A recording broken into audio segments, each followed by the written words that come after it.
Hey, what is up, guys? Welcome back to episode 8.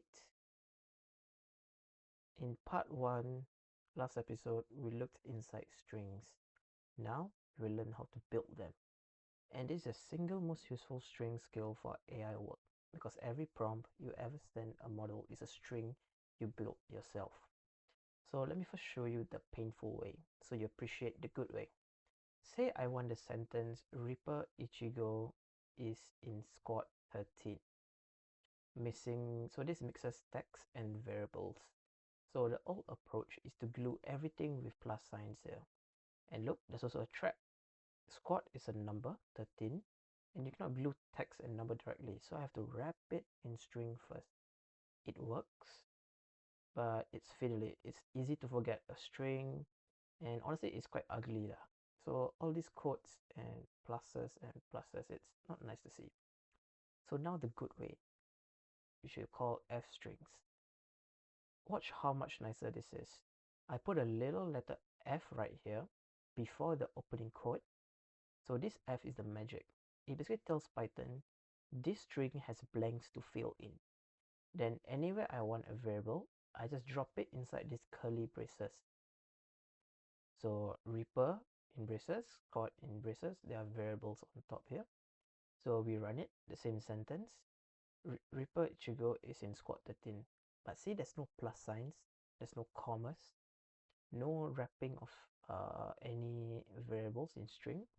The F string handles the number conversion for me automatically. It's cleaner, shorter, faster, and there's few ways to mess up. So it gets better. You can put the whole expression inside the braces, and it's not just variable names. Here I write power times 2 right inside these braces, and the F string does this math for me and drops the answer 200. So it is just drop this answer inside this, straight into this sentence. So anything that produces a value can go inside these curly braces. And here's why I've made such a fuss about this one little feature. This right here is basically what you write on day one of an applied AI project. The user types something here, lunch at Urahara shop, $12, and you wrap it in an F string to build a prompt. Categorize this expense, colon, F string, then their text here, the variable, close it with a curly brace. Then this is how this F string, it basically is how you talk to the model. So when this clicks, you should be able to understand how F string works, and you'll probably be ready for the project code. So concatenation with plus and string should not be the way you move forward anymore.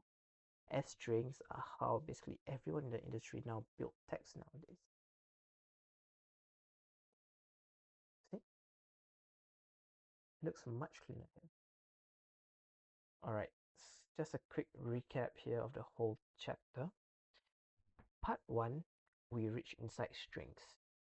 We learn about indexes, slicing, reversing, how to use a length function, how to use upper, lower, strip, and split functions, and lastly, in. So remember that strings are immutable. So when you use upper here or lower, it will actually give you back a separate string. So captain.upper here basically makes you another variable. It doesn't change this variable. All right. So now the part that makes it stick. Scroll to the bottom for the 3 in-class exercises, and of course it gets harder as you go. The first one has you index and measure a string. The second one will ask you to build a sentence with an F string, and the last one will combine strip, lower, and an F string in one go. So make sure to try it first, and if you're stuck, you can look at the solution below. Of course, if you have any questions, you can just let me know. And next chapter is where we start making decisions. So this is where we learn about conditionals and the if-else statement. So that's where all those true and false operators finally get to work. As usual, I'll see you there and have fun.